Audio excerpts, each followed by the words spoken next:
ਸਤਿ ਸ਼੍ਰੀ ਅਕਾਲ ਜੀ। ਪੰਜਾਬੀ ਰੇਡੀਓ ਤੇ ਪੰਜਾਬੀ ਟੀਵੀ ਯੂਐਸਏ ਵੇਖ ਸੁਣ ਰਹੇ ਸਾਰੇ ਸਰੋਤਿਆਂ ਦਾ ਬਹੁਤ-ਬਹੁਤ ਸਵਾਗਤ ਹੈ। ਇਸ ਸਮੇਂ ਦੇ ਵਿਸ਼ੇਸ਼ ਪ੍ਰੋਗਰਾਮ ਖਬਰ ਤੇ ਨਜ਼ਰ ਦੇ ਵਿੱਚ। ਇਸ ਪ੍ਰੋਗਰਾਮ ਦੇ ਵਿੱਚ ਜਿੱਥੇ ਦੇਸ਼ ਵਿਦੇਸ਼ ਦੇ ਨਾਲ ਜੁੜੀਆਂ ਹੋਈਆਂ ਅਹਿਮ ਖਬਰਾਂ ਜਿਹੜੀਆਂ ਸਾਰਾ ਦਿਨ ਸੁਰਖੀਆਂ ਦਾ ਵਿਸ਼ਾ ਬਣੀਆਂ ਰਹੀਆਂ ਨੇ, ਉਹਨਾਂ ਤੇ ਚਾਨਣਾ ਪਾਈਦਾ ਤੇ ਇਹਨਾਂ ਖਬਰਾਂ ਦਾ ਵਿਸ਼ਲੇਸ਼ਣ ਕਰਨ ਦੇ ਲਈ ਸਾਥ ਹੁੰਦਾ ਹੈ ਸੀਨੀਅਰ ਪੱਤਰਕਾਰ ਮਿੰਟੂ ਗੁਰਸਰੀਆ ਜੀ ਦਾ। ਸੋ ਕਰਦੇ ਹਾਂ ਉਹਨਾਂ ਦਾ ਪ੍ਰੋਗਰਾਮ ਦੇ ਵਿੱਚ ਸਵਾਗਤ। ਫਿਰ ਰੁੱਖ ਖਬਰਾਂ ਦਾ ਕਰਾਂਗੇ। ਬਹੁਤ-ਬਹੁਤ ਸਵਾਗਤ ਹੈ ਜੀ। ਸ਼ੁਕਰੀਆ ਸਾਰਿਆਂ ਨੂੰ। ਸਤਿ ਸ੍ਰੀ ਅਕਾਲ ਜੀ। ਸਤਿ ਸ਼੍ਰੀ ਅਕਾਲ ਜੀ। ਸੋ ਅੱਜ ਦੇ ਪ੍ਰੋਗਰਾਮ ਦੇ ਸਪਾਂਸਰਸ ਦਾ ਕਰ ਲਈਏ ਧੰਨਵਾਦ, ਜਿਹੜੇ ਜ਼ਰੀਆ ਬਣਦੇ ਨੇ ਪ੍ਰੋਗਰਾਮਾਂ ਨੂੰ ਤੁਹਾਡੇ ਤੱਕ ਪਹੁੰਚਦਾ ਕਰਨ ਦੇ ਲਈ। ਖਾਲਸਾ ਇੰਸ਼ੋਰੈਂਸ ਲੰਬੇ ਸਮੇਂ ਤੋਂ ਇੰਸ਼ੋਰੈਂਸ ਦੇ ਖੇਤਰ ਦੇ ਵਿੱਚ ਸੇਵਾਵਾਂ ਨਿਭਾ ਰਹੇ ਨੇ। ਤੁਸੀਂ ਵੀ ਇੰਸ਼ੋਰੈਂਸ ਲੈਣ ਦੇ ਲਈ, ਇੰਸ਼ੋਰੈਂਸ ਬਾਬਤ ਜਾਣਕਾਰੀਆਂ ਲੈਣ ਦੇ ਲਈ ਇਹਨਾਂ ਨਾਲ ਸੰਪਰਕ ਕਰ ਸਕਦੇ ਹੋ। ਨੰਬਰ ਹੈ 408 272 2500। ਟਿਰਕਿਆਣਾ ਇਮੀਗ੍ਰੇਸ਼ਨ ਲਾ ਫਰਮ, ਜੇ ਟਿਰਕਿਆਣਾ ਹੁਣਾਂ ਨਾਲ ਸੰਪਰਕ ਕਰ ਸਕਦੇ ਹੋ ਜੇਕਰ ਇਮੀਗ੍ਰੇਸ਼ਨ ਬਾਬਤ ਕਿਸੇ ਤਰ੍ਹਾਂ ਦੀ ਸਲਾਹ ਕਰਨੀ ਹੈ। Krishan Dhanota Yuba City, Baljinder Singh Nijjar Woodland. GN lube ਵਾਲੇ ਟਰੱਕ ਵਾਸ਼ ਕਰਦੇ ਨੇ, ਆਇਲ ਚੇਂਜ ਕਰਦੇ ਨੇ, 에ਅਰ ਬ੍ਰੇਕਸ ਦਾ ਕੰਮ ਤਸੱਲੀ ਬਖਸ਼ ਕਰਦੇ ਨੇ। ਤੁਸੀਂ ਇਹਨਾਂ ਦੇ ਕੋਲੋਂ ਨਵੇਂ ਪੁਰਾਣੇ ਟਾਇਰ ਵੀ ਖਰੀਦ ਸਕਦੇ ਹੋ। ਲੋਕੇਸ਼ਨ ਸੈਂਟਰ ਨੇਲਾ ਦੇ ਵਿੱਚ ਹੈ। ਨਿੰਮਾ ਸਹੋਤਾ ਹੋਣਾ ਦਾ ਨੰਬਰ ਹੈ 209 277 0113। Jaswinder Singh Nagra, Roseville, Avtar Singh Sangha Yuba City, Baldev Singh Kang Yuba City. ਬਹੁਤ ਬਹੁਤ ਧੰਨਵਾਦ ਹੈ ਸਾਰੇ ਸਪਾਂਸਰਸ ਦਾ। ਰੁਕ ਕਰੀਏ ਖਬਰਾਂ ਦਾ ਮਿੰਟੂ ਜੀ। ਸਭ ਤੋਂ ਪਹਿਲੀ ਖਬਰ ਤੇ ਜੇਕਰ ਆਈਏ ਤਾਂ ਵੋਟਾਂ ਦਾ ਮਾਹੌਲ ਵੈਸੇ ਇਸ ਦੇਸ਼ 'ਚ ਬਣਿਆ ਹੀ ਰਹਿੰਦਾ। ਸ਼ਾਇਦ ਇਸੇ ਕਰਕੇ ਕੇਂਦਰ ਸਰਕਾਰ ਚਾਹੁੰਦੀ ਵੀ ਹੈ ਭਾਈ ਵੀ ਇੱਕੋ ਹੀ ਦੇਸ਼ ਤੇ ਇੱਕੋ ਵਾਰ ਚੋਣ। ਇਸੇ ਦੇ ਵਿਚਾਲੇ ਗੱਲ ਪੰਜਾਬ ਦੇ ਵਿੱਚ ਚੋਣਾਂ ਦਾ, ਜ਼ਿਲ੍ਹਾ ਪ੍ਰੀਸ਼ਦ ਤੇ ਸੰਮਤੀ ਦੀਆਂ ਚੋਣਾਂ ਦੀ ਕਰ ਲਈਏ ਤਾਂ ਵੋਟਾਂ ਨੂੰ ਲੈ ਕੇ ਖਿਚਾਅ ਵਧਣ ਲੱਗਿਆ ਹੈ ਜੀ। ਖਬਰਾਂ ਆ ਰਹੀਆਂ ਨੇ ਕਿ ਕਿਤੇ ਨਾ ਕਿਤੇ ਤਣਾਅ ਵਾਲੀ ਸਥਿਤੀ ਬਣ ਰਹੀ ਹੈ ਜੀ। ਧੱਕਾ ਹੋ ਰਿਹਾ ਹੈ। ਧੱਕੇ ਵਾਲਾ ਸ਼ਬਦ ਜਿਹੜਾ ਹਮੇਸ਼ਾ ਵਰਤਿਆ ਜਾਂਦਾ, ਕਹਿੰਦੇ ਹੋਣ ਲੱਗ ਗਿਆ। ਦੇਖੋ ਗੁਰਪ੍ਰੀਤ, ਇਹ ਮੇਰੀ ਆਬਜ਼ਰਵੇਸ਼ਨ ਸੀ। ਮੈਂ ਕੁਝ ਦਿਨ ਪਹਿਲਾਂ ਇਹਦੇ ਤੇ ਲਿਖਿਆ ਵੀ ਸੀ, ਬੋਲਿਆ ਵੀ ਸੀ ਕਿ ਜਿਹੜੀਆਂ ਇਲੈਕਸ਼ਨਸ, ਜਿਹੜੀਆਂ ਚੋਣਾਂ ਜੋ ਆਪਾਂ ਦੇਖ ਰਹੇ ਹਾਂ ਬਲਾਕ ਸਮਿਤੀ ਅਤੇ ਜ਼ਿਲ੍ਹਾ ਪ੍ਰੀਸ਼ਦ ਦੀਆਂ, ਇਹ ਇੱਕ ਇਹੋ ਜਿਹੇ ਵੇਲੇ ਆਈਆਂ ਨੇ ਜਦੋਂ ਕਾਂਗਰਸ, ਅਕਾਲੀ ਦਲ ਬਾਦਲ ਅਤੇ ਆਮ ਆਦਮੀ ਪਾਰਟੀ ਮੂਲ ਤੌਰ ਤੇ ਆਪਦਾ ਕੈਡਰ ਜਿਹੜਾ ਹੈ ਉਹ ਪੇਂਡੂ ਰੱਖਦੀਆਂ ਨੇ ਤੇ ਪੇਂਡੂ ਇਲੈਕਸ਼ਨ ਤੇ ਉਸ ਵੇਲੇ ਇਹ ਲੜਨ ਜਾ ਰਹੀਆਂ ਨੇ ਜਦੋਂ ਬਿਲਕੁਲ 2027 ਸਾਹਮਣੇ ਦਿਸਣ ਲੱਗ ਗਿਆ ਜੀ। ਤੇ ਫਿਰ ਮਾਹੌਲ, ਜਦੋਂ ਸਰਕਾਰ ਦਾ ਸਮਾਂ ਥੋੜਾ ਹੁੰਦਾ ਹੈ ਨਾ, ਇੱਕ ਚੀਜ਼ ਨੋਟ ਕਰ ਲਿਓ, ਫਿਰ ਖੂਹ ਚੋਂ ਉਹੋ ਜਿਹੀ ਆਵਾਜ਼ ਆਉਂਦੀ ਹੈ ਜਿਹੋ ਜਿਹੀ ਦਿਓਗੇ ਜੀ। ਮਤਲਬ ਕਿ ਜਦੋਂ ਤੇ ਸਰਕਾਰ ਨਵੀਂ ਨਵੀਂ ਆਉਂਦੀ ਆ, ਕੁਛ ਡਰ ਜ਼ਿਆਦਾ ਹੁੰਦਾ ਹੈ, ਕੁਛ ਇੱਕ ਕਹਿ ਲਓ ਕਿ ਝਿਜਕ ਹੁੰਦੀ ਆ ਵਿਰੋਧੀ ਧਿਰਾਂ ਦੇ ਵਿੱਚ।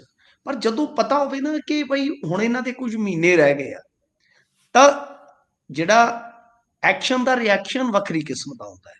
ਤਾਂ ਇਹ ਮੇਰਾ ਆਪਣਾ ਅੰਦਾਜ਼ਾ ਸੀ, ਯਾਨੀ ਜੋ ਮੈਂ ਪੰਜਾਬ ਪ੍ਰਤੀ ਆਪਣੀ ਸਮਝ ਰੱਖਦਾ ਜੀ, ਤਾਂ ਇਹ ਮੇਰਾ ਆਪਣਾ ਨਜ਼ਰੀਆ ਸੀਗਾ ਕਿ ਜੇ ਧੱਕਾ ਹੋਏਗਾ ਤਾਂ ਐਤਕੀ ਉਸ ਧੱਕੇ ਦਾ ਵਿਰੋਧ ਹੋਏਗਾ। ਵਿਰੋਧ ਕਿਸ ਸ਼ਕਲ 'ਚ ਹੋਏਗਾ ਮੈਂ ਤੈਅ ਨਹੀਂ ਕਰ ਸਕਦਾ। ਜੀ। ਯਾਨੀ ਆਵਾਜ਼ ਬੁਲੰਦ ਹੁੰਦੀ ਹੈ ਜਾਂ ਡਾਂਗ ਬਰੋਬਰ ਡਾਂਗ ਚੱਲਦੀ ਹੈ, ਤਾਂ ਇਹ ਆਪਣੇ ਆਪ ਸਮੇਂ ਨੇ ਤੈਅ ਕਰ ਦੇਣਾ। ਪਰ ਤੁਸੀਂ ਅੱਜ ਦੇਖੋ ਕੀ ਹੋਇਆ।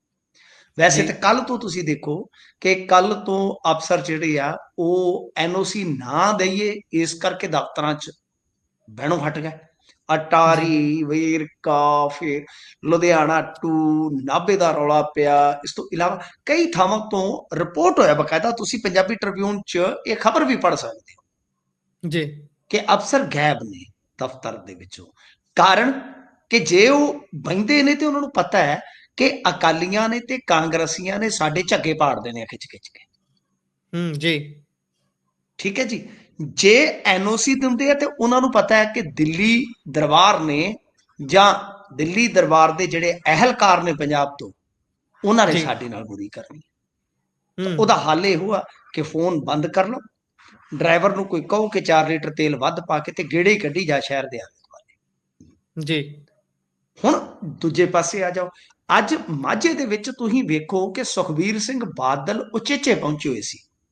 ਉੱਥੇ ਆਮ ਆਦਮੀ ਪਾਰਟੀ ਤੇ ਅਕਾਲੀ ਦਲ ਦੇ ਕਾਰਕੁਨ ਇੱਧਰ ਪੱਟੀ ਵਾਲੀ ਸਾਈਡ ਆਮੋ ਸਾਹਮਣੇ ਹੋਏ ਨੇ। ਧਰਨਾ ਵੀ ਚੱਲ ਰਿਹਾ ਸੀ ਸ਼ਾਮ ਤੱਕ। ਫਿਰ ਗੱਲ ਹੋ ਗਈ ਨਾ ਆਮ ਆਦਮੀ ਪਾਰਟੀ ਤੇ ਅਕਾਲੀ। ਮੈਂ ਤੁਹਾਨੂੰ ਬਹੁਤ ਮਰਤਬਾ ਦੱਸ ਚੁੱਕਾ ਕਿ ਆਮ ਆਦਮੀ ਪਾਰਟੀ ਵਰਸਜ ਅਕਾਲੀ ਤੁਸੀਂ ਮੰਨ ਕੇ ਹੀ ਚੱਲੋ ਜੀ। ਮਾਝੇ 'ਚ ਤਾਂ ਖਾਸ ਤੌਰ ਤੇ ਕਿਉਂ ਉਹਦਾ ਆਪਾਂ ਜਵਾਬ ਦੇ ਚੁੱਕੇ ਹਾਂ।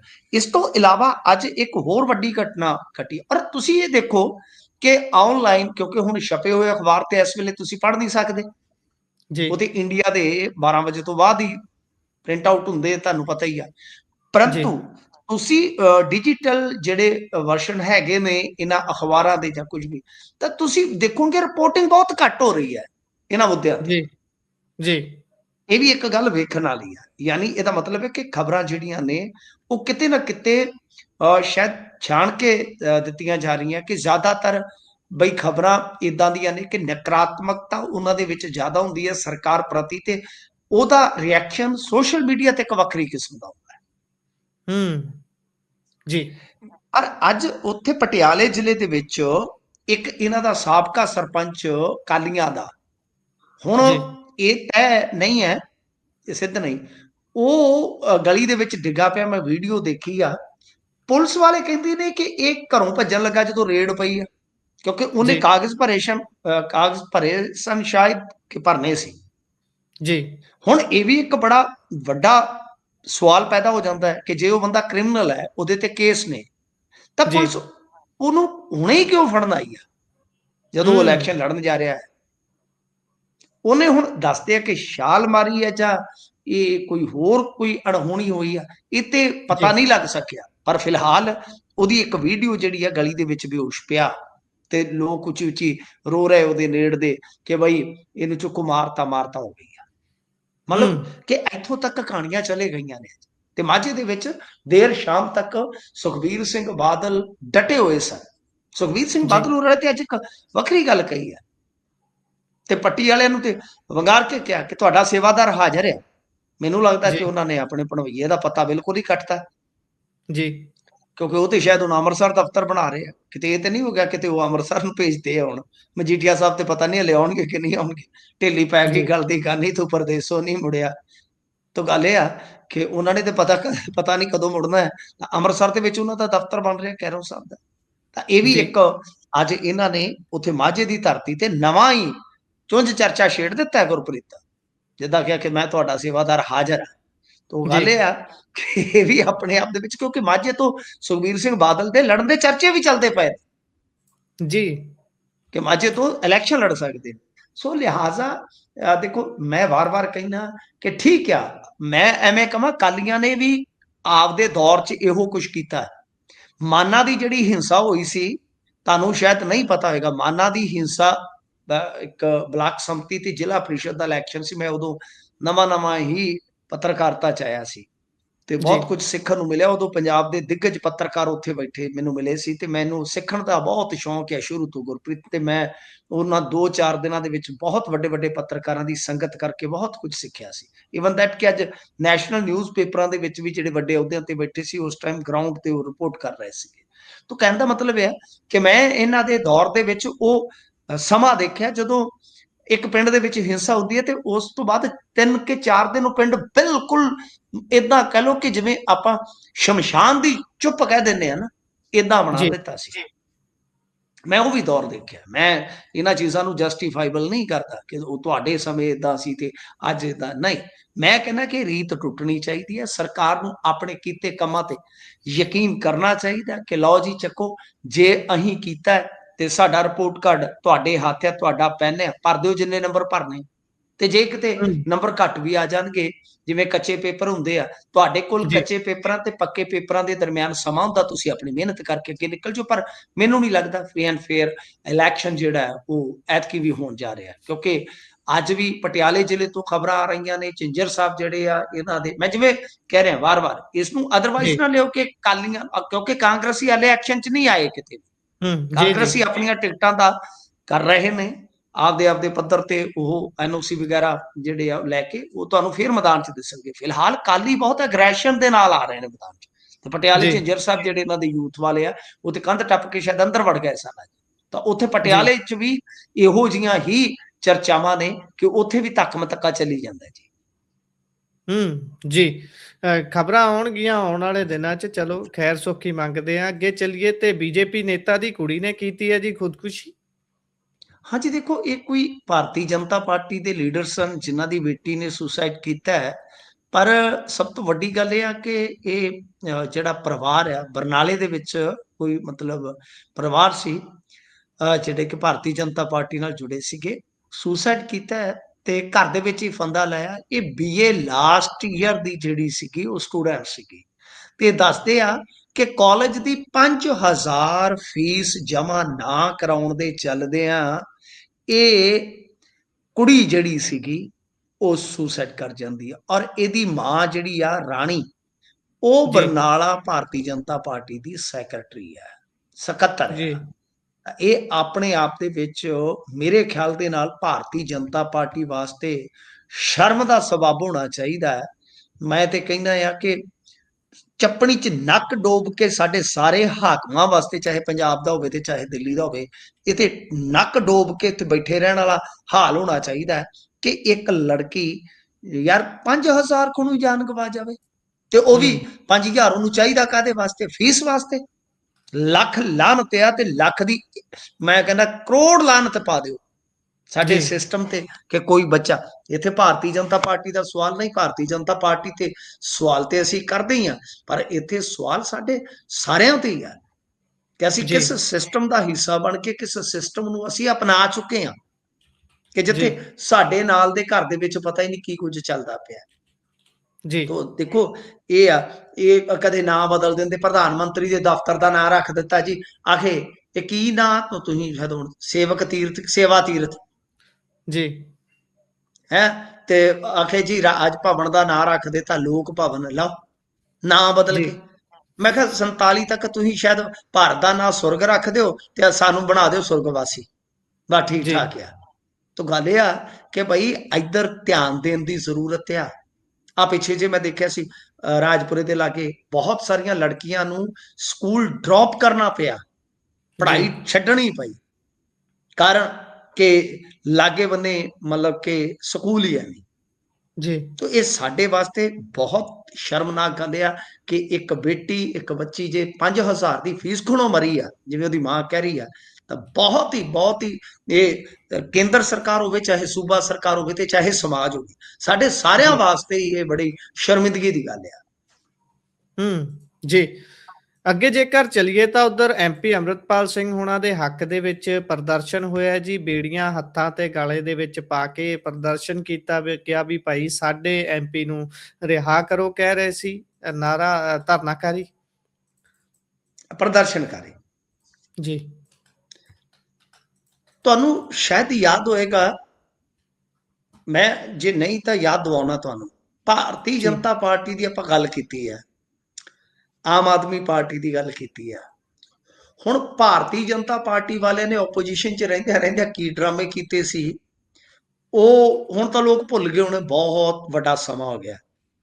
ਸੈਸ਼ਨ ਚੱਲਣ ਹੀ ਨਹੀਂ ਸੀ ਦਿੱਤਾ ਤੇ ਕੱਲ ਉਪਦੇਸ਼ ਦੇ ਰਹੇ ਸਨ ਇਹ ਮਹਾਰਥੀ ਪ੍ਰਧਾਨ ਮੰਤਰੀ ਕਿ ਬਈ ਦੂਜਿਆਂ ਨੂੰ ਤੁਸੀਂ ਨਵਿਆਂ ਨੂੰ ਮੌਕਾ ਨਹੀਂ ਦਿੰਦੇ, ਯਾਨੀ ਸੈਸ਼ਨ ਚੱਲਣ ਨਹੀਂ ਦਿੰਦੇ। ਤੇ ਇਹਨਾਂ ਨੇ ਉਦੋਂ ਕਈ ਸੈਸ਼ਨ ਜਿਹੜੇ ਐਂਡ ਤੇ ਸੀਗੇ ਨਾ ਮਨਮੋਹਨ ਸਿੰਘ 2 ਸਰਕਾਰ ਦੇ, ਵਾਸ਼ ਆਊਟ ਕਰਵਾਤੇ ਸੀ। ਅੱਛਾ ਜੀ, ਜਦੋਂ ਆਮ ਆਦਮੀ ਪਾਰਟੀ ਵਾਲੇ ਆਪੋਜੀਸ਼ਨ 'ਚ ਹੁੰਦੇ ਸੀ ਤੇ ਇਹਨਾਂ ਦੇ ਜਿਹੜੇ ਬਾਲੇ ਹੀ ਸਿਰਫਿਰੇ ਟਾਈਪ ਦੇ ਭੰਬਕੜ ਹੁੰਦੇ ਸੀ, ਤੁਹਾਨੂੰ ਯਾਦ ਆ, ਉਹ ਵੀ ਆਪਣੇ ਆਪ ਨੂੰ ਬੇੜੀਆਂ 'ਚ ਕੱਸ ਕੇ ਪੇਸ਼ ਕਰਿਆ ਕਰਦੇ ਸੀ ਜੀ। ਇੱਕ ਸੱਜਣ ਤੇ ਸੰਗਲਾ 'ਚ ਬੰਨਣ ਵਾਲਾ ਮੈਨੂੰ ਮਿਲਿਆ ਸੀਗਾ, ਵਿਅਕਤੀਗਤ ਤੌਰ ਤੇ ਮੈਨੂੰ ਮਿਲਣ ਆਇਆ ਸੀ, ਚੇਚਾ ਮਿਲ ਕੇ ਗਿਆ ਮੈਨੂੰ ਉਸ ਟਾਈਮ। ਉਹ ਦੁਬਾਰਾ ਨਹੀਂ ਮਿਲਿਆ, ਜੇ ਮਿਲਿਆ ਹੁੰਦਾ ਤੇ ਮੈਂ ਉਹਨੂੰ ਪੁੱਛਦਾ ਸੀਗਾ ਹੋਰ ਦੱਸੋ ਸੱਜਣ ਜੀ ਕੀ ਹਾਲ ਚਾਲ ਨੇ। ਉਦੋਂ ਬਾਅਦ ਨਹੀਂ ਮਿਲੇ, ਸਰਕਾਰ ਬਣਨ ਤੋਂ ਬਾਅਦ।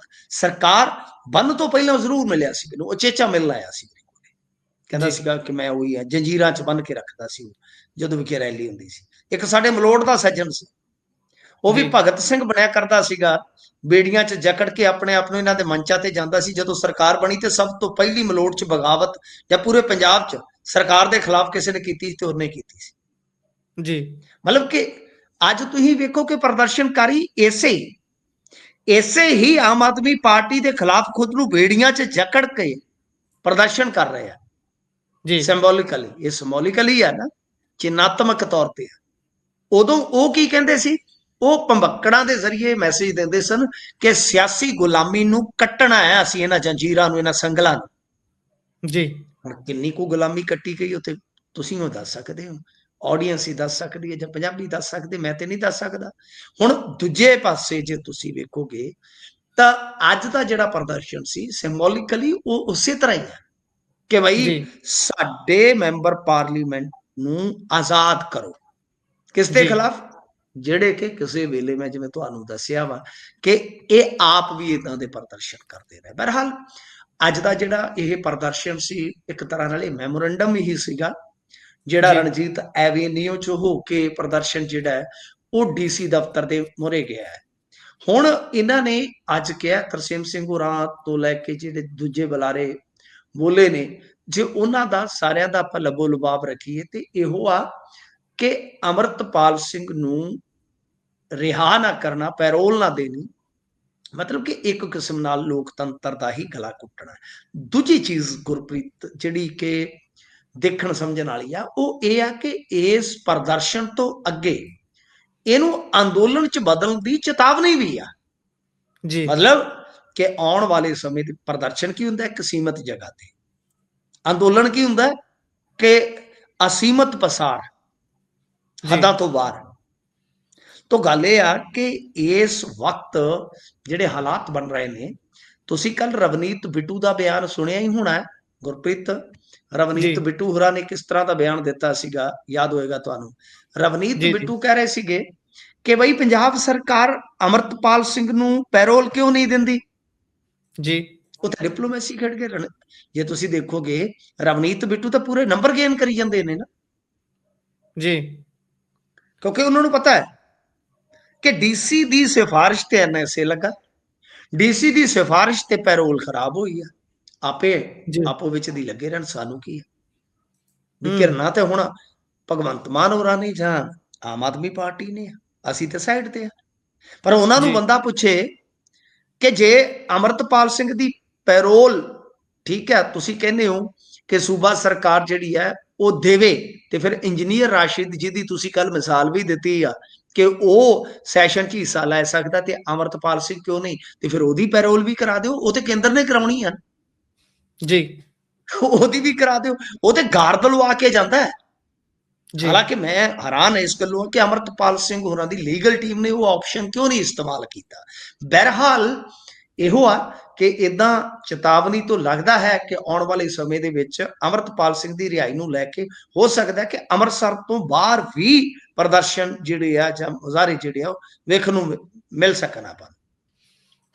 ਜੀ ਸੋ ਇਸ ਤੋਂ ਅਗਲੀ ਗੱਲ ਵੀ ਰਵਨੀਤ ਬਿੱਟੂ ਹੁਣਾਂ ਦੀ ਕਰ ਲਈਏ। ਉਹਨਾਂ ਨੂੰ ਇੱਕ ਨੋਟਿਸ ਜਾਰੀ ਹੋਇਆ ਜੀ। ਦੇਖੋ ਰਵਨੀਤ ਬਿੱਟੂ ਇਲੈਕਸ਼ਨ ਲੜੇ ਸਨ ਸ੍ਰੀ ਅਨੰਦਪੁਰ ਸਾਹਿਬ ਤੋਂ ਤੇ ਇਹ ਬਣ ਗਏ ਸੀ ਮੈਂਬਰ ਪਾਰਲੀਮੈਂਟ। ਜੀ ਤੁਹਾਨੂੰ ਯਾਦ ਹੋਏਗਾ ਕਿ ਬਤੌਰ ਮੈਂਬਰ ਪਾਰਲੀਮੈਂਟ ਹੀ ਇਹਨਾਂ ਦੀ ਭਗਵੰਤ ਮਾਨ ਹੋਰਾਂ ਨਾਲ ਯਾਰੀ ਪਈ ਸੀ। ਜੀ ਦੋਨਾਂ ਦੀਆਂ ਜਿਹੜੀਆਂ ਕਹਿ ਲੋ ਕਿ ਕੋਠੀਆਂ ਜਿਹੜੀਆਂ ਸੀਗੀਆਂ ਜਾਂ ਰਹਿائش ਸੀ ਜਿਹੜੀ ਗੁਰਪ੍ਰੀਤ ਤੋਂ ਬਿਲਕੁਲ ਨਾਲ ਲੱਗਵੀਂ ਸੀ। ਜੀ ਤੇ ਆਂਢ ਗੁਆਂਢ ਤੁਹਾਨੂੰ ਪਤਾ ਪੰਜਾਬ ਤੋਂ ਦੂਰ ਬੈਠੇ ਦੋ ਮੈਂਬਰ ਪਾਰਲੀਮੈਂਟ ਲਗਭਗ ਹਮ ਉਮਰ ਹੀ ਹੋਣਗੇ। ਬਿੱਟੂ ਸਾਹਿਬ ਦੀ ਵੀ ਉਮਰ ਇੰਨੀ ਕੁ ਹੋਣੀ ਹੈ, ਕੋਈ ਥੋੜਾ ਬਹੁਤਾ ਹੀ ਫਰਕ ਹੋਏਗਾ। ਮਤਲਬ ਕਿ ਬਈ ਦੋਨੇ ਪੰਜਾਬ ਤੋਂ ਦੂਰ ਸਵੇਰ ਸ਼ਾਮ ਇਕੱਠੇ ਹੋਣਾ, ਮਹਿਫਲ ਲੱਗਣੀ, ਮਹਿਫਲ ਜੰਮਣੀ। ਤਾਂ ਦੋਸਤੀ ਇੱਥੋਂ ਸ਼ੁਰੂ ਹੋਈ ਸੀ, ਤੁਹਾਡੀ ਜਾਣਕਾਰੀ ਵਾਸਤੇ ਮੈਂ ਦੱਸ ਦਿੰਦਾ। ਠੀਕ ਹੈ ਨਾ ਜੀ। ਬਹੁਤ ਘੱਟ ਲੋਕਾਂ ਨੂੰ ਪਤਾ ਹੋਏਗਾ। ਇਹ ਤਾਂ ਪਤਾ ਹੈ ਕਿ ਰਵਨੀਤ ਬਿੱਟੂ ਔਰ ਭਗਵੰਤ ਮਾਨ ਹੋਰਾਂ ਦੀ ਬਹੁਤ ਅੱਛੀ ਦੋਸਤੀ ਰਹੀ ਹੈ। ਹੁਣ ਹੈ ਕਿ ਨਹੀਂ ਮੈਂ ਨਹੀਂ ਕਹਿੰਦਾ, ਮੈਨੂੰ ਨਹੀਂ ਪਤਾ, ਪਰ ਇਸ ਦੋਸਤੀ ਦੀ ਬੁਨਿਆਦ ਜਿਹੜੀ ਸੀ ਉਹ ਦਿੱਲੀ ਸੀ।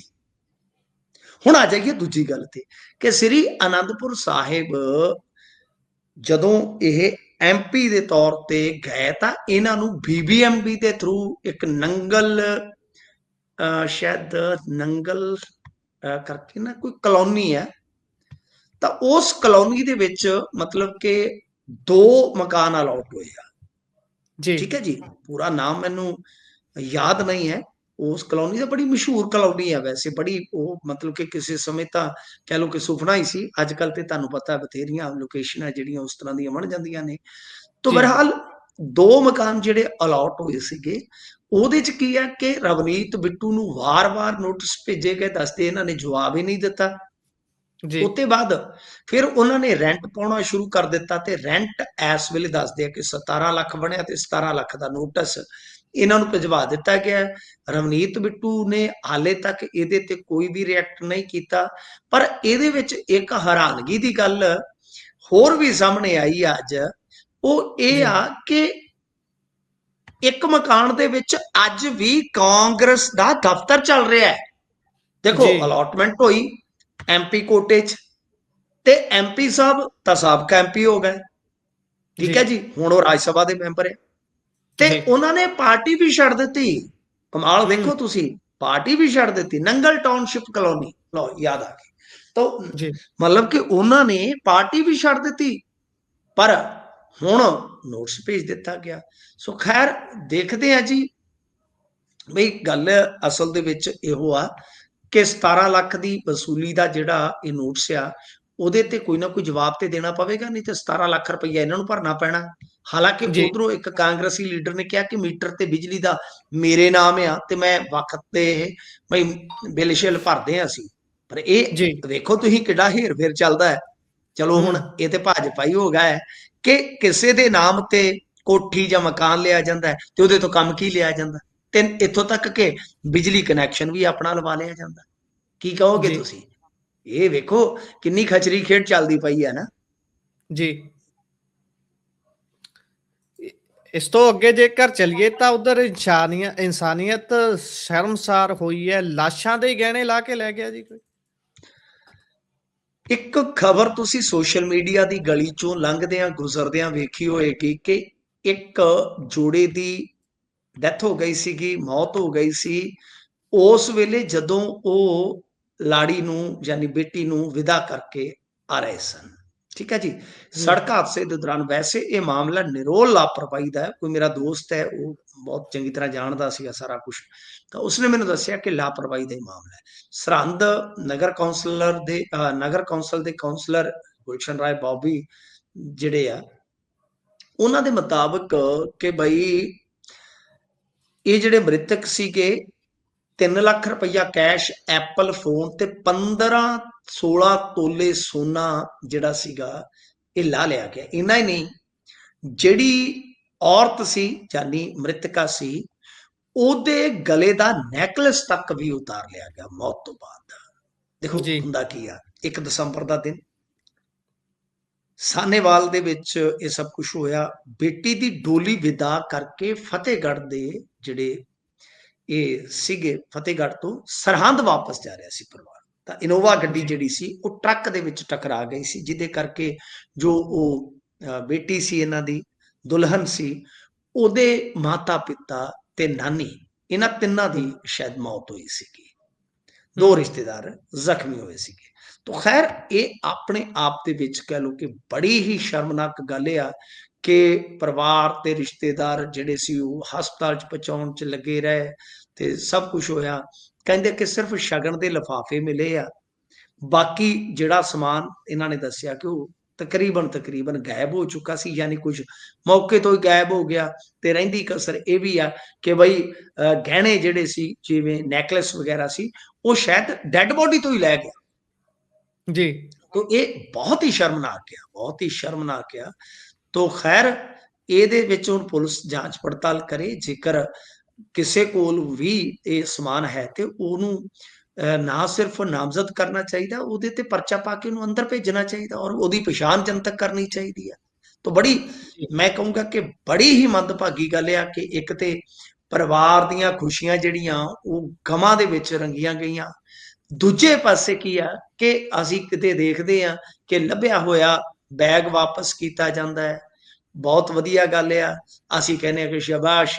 ਤੇ ਜੇ ਕੋਈ ਮੰਨ ਲਓ ਇਦਾਂ ਫਿਰ ਹੋਰ ਕੋਈ ਕੰਡਕਟਰ ਇਮਾਨਦਾਰੀ ਦਿਖਾਉਂਦਾ ਹੈ, ਫੋਨ ਲੱਭਿਆ ਵਾਪਸ, ਅਸੀਂ ਕਹਿੰਦੇ ਬਹੁਤ ਅੱਛੇ। ਪਰ ਸਾਡੇ ਵਿੱਚ ਇਸ ਤਰ੍ਹਾਂ ਦੇ ਵੀ ਇਨਸਾਨ ਨੇ, ਤਾਂ ਸਮਾਜ ਹੁੰਦਾ ਹੀ ਇਦਾਂ ਦਾ, ਚੰਗਿਆਂ ਦੇ ਵਿੱਚ ਮਾੜੇ। ਪਰ ਇੰਨੀ ਵੱਡੀ ਤਰਾਸਦੀ ਦੇ ਵਿੱਚੋਂ ਆ ਕੁਝ ਚੋਰੀਆਂ ਕਰਨ ਵਾਲਾ। ਸਾਡਾ ਆਪ ਦਾ ਇੱਕ ਦੋਸਤ ਸੀ, ਉਹਦੇ ਮੁੰਡੇ ਦਾ ਐਕਸੀਡੈਂਟ ਹੋਇਆ, ਬਚਿਆ ਨਹੀਂ ਸੀ, ਉਹ ਬੜਾ ਜਵਾਨ ਸੀ। ਤੇ ਉਸ ਵੇਲੇ ਤੁਸੀਂ ਹਿਸਾਬ ਲਾ ਲਓ, ਜਦੋਂ ਉਹਦੀ ਗੱਡੀ ਭਵਾਨੀਗੜ੍ਹ ਦੇ ਲਾਗੇ ਐਕਸੀਡੈਂਟ ਹੋਈ ਤੇ ਉਹਦੇ ਨਾਲ ਵੀ ਇਸ ਤਰ੍ਹਾਂ ਹੋਇਆ। ਉਹ ਚੰਡੀਗੜ੍ਹ ਜਾ ਰਿਹਾ ਸੀ ਤੇ ਰੁਪਈਆ ਉਹਦੇ ਕੋਲ ਵਾਵਾ ਸੀ, ਜੀ ਮੁੰਡਾ ਮਰ ਗਿਆ ਤੇ ਉਹ ਭੱਜ ਕੇ ਪੈਸਿਆਂ ਨੂੰ ਪੈ ਗਿਆ। ਉਹਦੇ ਕੋਲ ਫੋਨ ਸੀਗੇ 2 ਸ਼ਾਇਦ। ਜੀ ਠੀਕ ਹੈ ਜੀ। ਤਾਂ ਉਹ ਤੇ ਚਲੋ ਤੁਹਾਡੇ ਵਰਗਾ ਕੋਈ ਨੌਜਵਾਨ ਸੀ, ਸਮਾਜ ਸੇਵੀ ਸੀ, ਪੱਤਰਕਾਰ ਵੀ ਸੀਗਾ। ਤਾਂ ਜੀ ਉਸਨੇ ਫਿਰ ਕਾਫੀ ਲਾਹਨਤਾਂ ਪਾ ਕੇ ਕੁਝ ਕੁ ਪੈਸੇ ਰੁਪਈਏ ਜਿਹੜੇ ਸੀ ਉਹ ਬਚਾ ਲਏ ਸੀਗੇ। ਤਾਂ ਮਤਲਬ ਕਿ ਐਸੀ ਸਾਡੇ ਲੋਕਾਂ ਦੀ ਮਾਨਸਿਕਤਾ ਸਾਡੇ ਸਮਾਜ ਦੇ ਵਿੱਚ ਹੈ ਵੀ ਆ। ਜੀ। ਅਗਲੀ ਜੇਕਰ ਗੱਲ ਕਰੀਏ ਤਾਂ ਕਈ ਉਡਾਨਾਂ ਪ੍ਰਭਾਵਿਤ ਹੋਈਆਂ ਨੇ ਜੀ, ਇਸ ਦਾ ਕੀ ਕਾਰਨ ਹੈ? ਇਹ ਕਾਫੀ ਮਾਮਲਾ ਨਾਜ਼ੁਕ ਬਣਦਾ ਨਜ਼ਰ ਆ ਰਿਹਾ, ਕਿਉਂਕਿ ਮੈਂ ਤਕਨੀਕੀ ਤੌਰ ਤੇ ਇੰਨਾ ਕੋਈ ਐਕਸਪਰਟ ਨਹੀਂ ਹੈ ਇਹਨਾਂ ਮਾਮਲਿਆਂ ਦਾ ਗੁਰਪ੍ਰੀਤ। ਮੈਂ ਜਿਹੜੇ ਮਾਮਲਿਆਂ ਤੇ ਅਣਜਾਣ ਆ ਤੇ ਮੈਂ ਉਹਨਾਂ ਚੀਜ਼ਾਂ ਨੂੰ ਪ੍ਰਵਾਨ ਕਰਦਾ ਉਹਨਾਂ ਖੁੱਲ੍ਹਦਿਲੀ ਦੇ ਨਾਲ। ਕਿਉਂਕਿ ਮੈਂ ਤੇ ਕਦੇ 에ਅਰਪੋਰਟ ਹੀ ਨਹੀਂ ਗਿਆ। ਪਰ ਇਹ ਕਾਫੀ ਮੈਨੂੰ ਇਹਦੇ 'ਚ ਨਾ ਕੁਝ ਝੋਲ ਲੱਗਦੀ ਆ, ਕਿਉਂਕਿ ਦੇਸ਼ ਜੀ ਦੇ 7 에ਅਰਪੋਰਟ ਤੋਂ ਅੱਜ ਜਿਹੜੀਆਂ ਫਲਾਈਟਸ ਨੇ ਉਹ ਕਿਤੇ ਤਕਨੀਕੀ ਕਾਰਨ ਕਰਕੇ, ਕਿਤੇ ਕਰੂ ਮੈਂਬਰਸ ਦੀ ਕਮੀ ਕਰਕੇ ਪ੍ਰਭਾਵਿਤ ਹੋਈਆਂ ਨੇ। ਔਰ ਇਹਨਾਂ ਫਲਾਈਟਸ ਦੀ ਜਿਹੜੀ ਤਾਦਾਦ ਆ 100 ਤੋਂ ਵਧੇਰੇ ਆ। ਜੀ ਇੰਡੀਗੋ 에ਅਰਲਾਈਨ ਨੇ ਦੱਸਿਆ ਕਿ ਕਰੂ ਮੈਂਬਰਸ ਤੇ ਆਪਰੇਸ਼ਨਸ ਦੇ ਨਾਲ ਜੁੜੀਆਂ ਕੁਝ ਦਿੱਕਤਾਂ ਕਰਕੇ ਇੰਦੌਰ ਦੇ ਵਿੱਚ 11, ਹੈਦਰਾਬਾਦ ਦੇ ਵਿੱਚ 19, ਸੂਰਤ ਦੇ ਵਿੱਚ 8, ਅਹਿਮਦਾਬਾਦ 'ਚ 25, ਬੰਗਲੁਰੂ 'ਚ 42 ਫਲਾਈਟਾਂ ਜਿਹੜੀਆਂ ਸਾਡੀਆਂ ਕੈਂਸਲ ਹੋਈਆਂ ਨੇ। ਤਾਂ ਚੈੱਕ ਇਨ ਸਿਸਟਮ ਫੇਲ ਹੋਣਾ ਦੱਸਿਆ ਗਿਆ, ਜਿਸ ਤੋਂ ਬਾਅਦ ਇਹਨੂੰ ਮੈਨੂਅਲ ਕਰ ਦਿੱਤਾ ਗਿਆ। ਦੇਖੋ, ਇਹ ਸਾਡਾ ਮੀਡੀਆ ਚੰਗੀ ਤਰ੍ਹਾਂ ਨਹੀਂ ਦੱਸਦਾ। ਜੀ ਜਦੋਂ ਸਿਸਟਮ ਆਟੋਮੈਟਿਕ ਤੋਂ ਮੈਨੂਅਲ ਕੀਤਾ ਜਾਂਦਾ ਹੈ, ਮੈਂ ਵਾਰ-ਵਾਰ ਕਹਿੰਦਾ, ਮੈਂ ਫਿਰ ਇੱਕ ਵਾਰੀ ਡਿਸਕਲੇਮਰ ਦੇ ਦੇਣਾ ਆਪਦੇ ਬਾਰੇ। ਮੈਂ ਜੀ ਬੇਸ਼ੱਕ ਇਹਨਾਂ ਚੀਜ਼ਾਂ ਦਾ ਐਕਸਪਰਟ ਨਹੀਂ ਹਾਂ, ਨਾ ਮੈਂ ਕਦੇ ਜਹਾਜ਼ ਚੜਿਆ, ਨਾ 에ਅਰਪੋਰਟ ਗਿਆ ਵਾਂ। ਪਰ ਥੋੜਾ ਜਿਹਾ ਜੇ ਦਿਮਾਗ ਵਰਤੋਗੇ ਤੁਹਾਨੂੰ ਯਾਦ ਹੋਣਾ ਹੈ ਕੁਝ ਦਿਨ ਪਹਿਲਾਂ ਕੀ ਹੋਇਆ ਸੀਗਾ। ਏਦਾਂ ਹੀ ਜਦੋਂ ਦਿੱਲੀ ਦੇ ਵਿੱਚ ਹਮਲਾ ਹੋਇਆ, ਉਹ ਤੋਂ ਕੁਝ ਜੀ ਦਿਨ ਬਾਅਦ ਨਾ, ਉਦੋਂ ਕੁਝ ਦਿਨ ਪਹਿਲਾਂ ਵੀ ਆਹੀ ਕੁਝ ਹੋਇਆ ਸੀਗਾ ਨਾ। ਤਾਂ ਜੀ ਉਹਦੇ ਵਿੱਚ ਇੱਕ ਬਹੁਤ ਵੱਡਾ ਬਾਅਦ ਦੇ ਵਿੱਚ ਕਾਰਨ ਲੱਭਿਆ ਗਿਆ ਸੀ, ਉਹ ਸੀ ਸਪੂਫਿੰਗ। ਜੀ ਸਪੂਫਿੰਗ, ਠੀਕ ਆ। 4 ਪੁਆਇੰਟ ਇਹਦੇ ਜਿਹੜੇ ਆ ਨਾ, ਜੇ ਆਪਾਂ ਸਮਝ ਲਈਏ ਕਿ ਨਕਲੀ ਸਿਗਨਲ ਦੇ ਦਿੱਤਾ ਜਾਂਦਾ ਹੈ, ਠੀਕ ਆ। ਜੀ ਉਸ ਤੋਂ ਇਲਾਵਾ ਫਿਰ ਮਤਲਬ ਕਿ ਜਿਵੇਂ ਸਿਸਟਮ ਜਿਹੜਾ ਆਪਣਾ ਚੱਲਦਾ ਹੈ, ਰਡਾਰ ਸਿਸਟਮ ਹੁੰਦਾ ਹੈ, ਇਹ ATC ਸਿਸਟਮ ਹੁੰਦਾ ਹੈ। ਤਾਂ ਇਹਨੂੰ ਆਪਾਂ 3-4 ਪੁਆਇੰਟਾਂ ਦੇ ਵਿੱਚ ਇਦਾਂ ਸਮੇਟ ਲਈਏ ਕਿ ਭਾਈ ਅਸਲ ਦੇ ਵਿੱਚ ਸਿਗਨਲ ਹੀ ਗਲਤ, ਕਿਉਂਕਿ ਹੁਣ ਪਾਇਲਟ ਨੇ ਕਿਹੜਾ ਬਾਰੀ ਚੋਂ ਬਾਹਰ ਝਾਕ ਕੇ ਚੱਲਣਾ ਹੈ। ਜੀ ਚੱਲਣਾ ਤਾਂ ਸਾਰਾ ਕੁਝ ਜਿਹੜਾ ਹੁੰਦਾ ਹੈ ਨਾ, ਮਤਲਬ ਕਿ ਜੋ ਸਿਗਨਲ ਹੈ ਉਹਦੇ ਆਧਾਰ ਤੇ ਹੀ ਹੈ। ਜੀ ਮਤਲਬ ਕਿ ਕੀ ਕਿੱਧਰ ਨੂੰ ਜਾਣਾ, ਕਿੱਧਰ ਨੂੰ ਆਉਣਾ, ਜੋ ਵੀ ਹੈ। ਤਾਂ ਇਹਦੇ ਵਿੱਚ ਇਹ ਨਕਲੀ ਸਿਗਨਲ ਬਣਾ ਕੇ ਭੇਜ ਦਿੱਤੇ ਜਾਂਦੇ ਆ। ਮਤਲਬ ਕਿ ਜਹਾਜ਼ ਨੇ ਜਾਣਾ ਕਿਸੇ ਹੋਰ ਪਾਸੇ ਆ, ਉਹਨੂੰ ਲੱਗ ਰਿਹਾ ਹੈ ਕਿ ਉਸ ਰਸਤੇ ਤੇ ਜਾ ਰਿਹਾ, ਦਰਅਸਲ ਉਹ ਰਸਤਾ ਛੱਡ ਕੇ ਦੂਜੇ ਪਾਸੇ ਜੀ ਨੂੰ ਤੁਰਦਾ ਹੈ। ਤਾਂ ਇਹ ਹੂੰ ਇੱਕ ਬਹੁਤ ਖਤਰਨਾਕ ਮਤਲਬ ਕਿ ਕਾਂਡ ਹੁੰਦਾ ਹੈ ਜਿੱਥੇ ਹੋ ਗਿਆ। ਤੇ ਮੈਂ ਇੱਕ ਇਹ ਵੀ ਕਿਤੇ ਪੜ੍ਹਿਆ, ਕਿਉਂਕਿ ਜਿਵੇਂ ਮੈਂ ਤੁਹਾਨੂੰ ਦੱਸਿਆ ਕਿ GPS ਸਿਗਨਲ ਦੇ ਯਾਨੀ ਫੇਕ ਅਲਰਟ ਆਉਂਦੇ ਆ ਪਾਇਲਟਾਂ ਨੂੰ, ਤਾਂ ਫਿਰ ਜਦੋਂ ਪਤਾ ਲੱਗਦਾ ਤਾਂ ਫਿਰ ਉਹ ਮੈਨੂਅਲ ਹੀ ਕਰਦੇ। ਵੀ ਜਿਵੇਂ ਟਰੱਕ ਵਾਲਾ ਕਹਿੰਦਾ ਆਉਣ ਦੇ ਤੇ ਕਿੱਥੇ GPS ਲੱਗਾ ਉਹਨੂੰ ਵੇਖ ਕੇ ਜਾਣਾ, ਵੀ ਚੱਲ। ਦੋ ਚੀਜ਼ਾਂ 'ਚ ਜੀ ਫਰਕ ਹੋ ਗਿਆ ਨਾ। ਕਿੱਥੇ ਕੰਡਕਟਰ ਨੇ ਹੂੰ ਗੱਡੀ ਬੈਕ ਲਵਾਉਣੀ ਹੈ, ਕਿੱਥੇ ਤੁਸੀਂ GPS ਤੇ ਸਿਗਨਲ ਦੇ ਨਾਲ ਹੀ ਚਲੇ ਤੁਰੇ ਜਾਣਾ ਹੈ, ਜੀ ਜਾਂ ਸੈਂਸਰ ਦੇ ਡਾਇਰੈਕਸ਼ਨ ਦੇ ਨਾਲ ਤੁਰੇ ਜਾਣਾ। ਤਾਂ ਮਤਲਬ ਕਿ ਇਹ ਫਰਕ ਹੋਇਆ। ਤਾਂ ਮੈਂ ਕਿਤੇ ਪੜਿਆ ਸੀਗਾ ਕਿ ਜਿਹੜਾ ਪੁਤਿਨ ਹੈ, ਜੀ ਪੁਤਨ ਦੇ ਜਹਾਜ਼ ਨੂੰ ਵੀ ਰਡਾਰ ਤੋਂ ਬਚਾਉਣ ਵਾਸਤੇ ਇਹ ਤਕਨੀਕ ਅਪਣਾਈ ਜਾਂਦੀ ਹੈ ਉਹਨਾਂ ਦੀਆਂ ਏਜੰਸੀਆਂ। ਹੂੰ ਪਰ ਇਹ ਜੀ ਕਹਿ ਲਓ ਕੁਝ ਦਿਨਾਂ ਦੇ ਅੰਦਰ ਅੰਦਰ ਇੰਡੀਆ ਦੇ ਵਿੱਚ ਦੂਜੀ ਵਾਰ ਵਾਪਰਨਾ, ਕਿਉਂਕਿ ਮੈਂ ਵਾਰ-ਵਾਰ ਕਹਿ ਰਿਹਾ, ਫਿਰ ਡਿਸਕਲੇਮਰ ਦੇ ਦਿੰਦਾ, ਨਾ ਮੈਂ ਐਕਸਪਰਟ ਆ, ਨਾ ਹਲੇ ਆਫੀਸ਼ੀਅਲੀ ਇਹਨਾਂ ਨੇ ਕਿਹਾ ਕਿ ਅੱਜ ਇਹ ਕਾਂਡ ਫਿਰ ਹੋ ਗਿਆ। ਪਰ ਲੱਗਦਾ ਜੀ ਇਹੋ ਆ ਕਿ ਜਿਵੇਂ ਅੱਗੇ ਹੋ ਗਿਆ ਸੀ, 2-3 ਦਿਨ ਇਹਨਾਂ ਨੇ ਕੁਝ ਨਹੀਂ ਦੱਸਿਆ, ਫਿਰ ਬਾਅਦ ਚ ਪਤਾ ਲੱਗਿਆ ਕਿ ਆਹ ਮਾਮਲਾ ਹੋ ਗਿਆ। ਤੇ ਲੱਗਦਾ ਇਹੋ ਆ ਕਿ ਜਿਵੇਂ ਇਹਨਾਂ ਨੇ ਮੈਨੂਅਲੀ ਫਿਰ ਕਿਹਾ ਕਿ ਮੈਨੂਅਲ ਦਾ ਮਤਲਬ ਕਿ ਤੁਸੀਂ ਫਿਰ ਮਨੁੱਖੀ ਆਧਾਰਿਤ ਆ ਗਏ ਨਾ ਉਸੇ ਤਕਨੀਕ ਤੇ। ਜੋ ਜੀ ਜਿਵੇਂ ਆਪਾਂ ਕਹਿੰਦੇ ਕਿ ਕੰਡਕਟਰ ਕਹਿੰਦਾ ਚੱਲ ਵਿਸਲ ਨਹੀਂ ਮਾਰਦਾ ਹੁੰਦਾ, ਬੱਸ ਬੈਕ ਕਰਾਉਂਦਾ, ਤਾਂ ਜੀ ਮੈਨੂਅਲ ਹੋ ਗਿਆ ਨਾ। ਸੀਟੀ ਮਾਰ ਜੀ ਕੇ ਕੰਡਕਟਰ ਜਾਂ ਆਵਾਜ਼ ਕਰੇ ਆਉਣ ਦੇ ਇੱਧਰ ਕਰ ਲਾ, ਸੱਜੇ ਮੋੜ ਲਾ, ਥੋੜੀ ਜਿਹੀ ਇੱਧਰ ਕਰ ਲਾ, ਠੀਕ ਹੂੰ ਹੈ। ਤਾਂ ਇਦਾਂ ਹੀ ਹੈ ਨਾ, ਫਲਾਈਟਾਂ ਉਦੋਂ ਵੀ ਲੇਟ ਇਸੇ ਕਰਕੇ ਡਿਲੇ ਚੱਲ ਰਹੀਆਂ ਸਨ ਕਿ ਕਿੱਥੇ ਤਾਂ ਮੈਨੂਅਲੀ ਸਿਸਟਮ ਤੁਹਾਡਾ ਜਿਹੜਾ ਬੰਦਿਆਂ ਨੇ ਚਲਾਉਣਾ ਤੇ ਸਲੋ ਹੋ ਜਾਏਗਾ, ਜੀ ਕਿੱਥੇ ਆਟੋਮੈਟਿਕ ਚੱਲਣਾ। ਤਾਂ ਇੱਕ ਵਾਰੀ ਫੇਰ ਇਹ ਜਿਹੜਾ ਕਹਿ ਰਹੇ ਮੈਨੂਅਲੀ ਗਏ ਆ ਅਸੀਂ, ਤਾਂ ਮੈਨੂੰ ਲੱਗਦਾ ਕਿ ਕਾਂਡ ਫੇਰ ਹੋ ਗਿਆ। ਜੀ ਇਹ ਉਧਰ CM ਦੇ ਪਰਿਵਾਰ ਨੂੰ ਠੇਕਿਆਂ ਵਾਲਾ ਕੀ ਮਾਮਲਾ ਹੈ ਜੀ? ਨਹੀਂ ਦੇਖੋ, ਇਹ ਇਹ ਸੀਐਮ ਕਿਤੇ ਆਪਣੇ ਵਾਲਾ ਨਾ ਸਮਝ ਲਿਓ, ਐਵੇਂ ਨਾ ਇਹਨੂੰ ਰਗੜ ਦਿਓ। ਗੱਲ ਜੀ ਇਹ ਆ ਕਿ ਇਹ ਸੀਐਮ ਕੋਈ ਇੱਕ ਥੋੜੀ ਆ।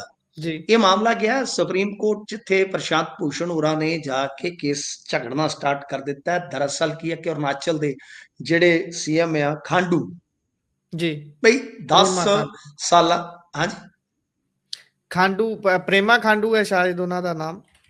ਨਹੀਂ ਜੀ, ਪ੍ਰੇਮਾ ਨਹੀਂ, ਪੇਮਾ। ਪੇਮਾ ਪੇਮਾ ਖਾਂਡੂ, ਜੀ ਜੀ ਪੇਮਾ ਖਾਂਡੂ। ਹਾਂਜੀ, 10 ਸਾਲ ਦੇ ਵਿੱਚ ਇੱਕ ਜ਼ਿਲ੍ਹੇ 'ਚ ਇਹਨਾਂ ਨੇ 31 ਠੇਕੇ ਜਿਹੜੇ ਆ ਉਹ ਹਾਸਲ ਕੀਤੇ ਆ। ਅਦਭੁਤ ਜੀ ਐ, ਮਤਲਬ ਕਿ ਕਹਿ ਲੋ ਕਿ ਜਾਦੂਗਰੀ ਹੈ ਨਾ, ਜਾਦੂਗਰੀਆਂ ਕਰਦੀਆਂ ਸਾਡੇ ਨਾਲ। ਤਾਂ ਗੱਲ ਇਹ ਹੈ ਕਿ ਜੀ 2 ਕੰਪਨੀਆਂ ਦੇ ਟੈਂਡਰ ਜਿਹੜੇ ਆ ਨਾ, ਉਹ ਸੀਐਮ ਜੀ ਦੇ ਨਾਲ ਜੁੜੀਆਂ ਇਹੋ ਜਿਹੀਆਂ ਸੀ ਜਿਨ੍ਹਾਂ ਦਾ 0.01 ਦਰ ਦੇ ਨਾਲ ਫਰਕ ਸੀਗਾ, ਤਾਂ ਟੈਂਡਰ ਮਿਲ ਗਿਆ। ਤਾਂ ਇਹ ਜੀ ਆਪਣੇ ਆਪ ਦੇ ਵਿੱਚ ਇਹ ਆ ਕਿ 2024 ਦੇ ਵਿੱਚ ਪ੍ਰਾਪਰਟੀ ਇਹਦੀ 332 ਕਰੋੜ ਦੀ ਸੀ। ਤੁਸੀਂ ਹਿਸਾਬ ਲਾ ਲਓ, ਤੇ 50 ਸਾਲਾਂ ਦਾ ਜਿਹੜਾ ਇਜ਼ਾਫਾ ਸੀ 100% ਦਾ ਸੀਗਾ। ਤਾਂ ਹੁਣ ਪਤਾ ਲੱਗ ਗਿਆ। ਤੁਸੀਂ ਜੋ ਗੱਲਾਂ ਕਰਦੇ ਹੁੰਦੇ ਜੇ ਕਿ ਬਈ ਇਹਨਾਂ ਦੇ ਕੋਲ ਕਿਹੜਾ ਝੁਰਲੂ ਹੈ, ਅਮੀਰ ਕਿਵੇਂ ਹੋ ਜਾਂਦੇ, ਲਓ ਝੁਰਲੂ ਦਾ ਵੀ ਪਤਾ ਲੱਗ ਗਿਆ।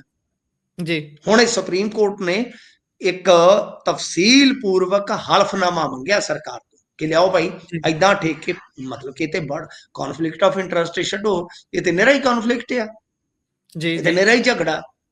ਬਈ ਇਦਾਂ ਕਿਵੇਂ ਹੋ ਗਿਆ? ਬਿਲਕੁਲ ਜੀ ਥੋੜੇ ਜਿਹੇ ਮਾਰਜਨ ਦੇ ਨਾਲ ਆਉਂਦੀਆਂ ਇਹਨਾਂ ਦੀਆਂ ਕੰਪਨੀਆਂ ਹੀ ਠੇਕੇ ਲੈ ਜਾਂਦੀਆਂ। ਤੋਂ ਵਿਸਥਾਰ ਪੂਰਵਕ ਸੁਪਰੀਮ ਕੋਰਟ ਨੇ ਹਲਫਨਾਮਾ ਮੰਗਿਆ। ਇਹ ਮਾਮਲਾ ਜਿਹੜਾ ਸੁਪਰੀਮ ਕੋਰਟ ਤੱਕ ਚਲਾ ਗਿਆ ਜੀ। ਜੀ ਸੋ ਇਸੇ ਦੇ ਨਾਲ ਪ੍ਰੋਗਰਾਮ ਦਾ ਸਮਾਂ ਇੱਥੇ ਹੀ ਸਮਾਪਤ ਹੁੰਦਾ ਹੈ। ਤੁਸੀਂ ਜੁੜੇ ਜਾਣਕਾਰੀਆਂ ਸਾਂਝੀਆਂ ਕੀਤੀਆਂ, ਬਹੁਤ ਬਹੁਤ ਧੰਨਵਾਦ ਜੀ। ਧੰਨਵਾਦ ਜੀ।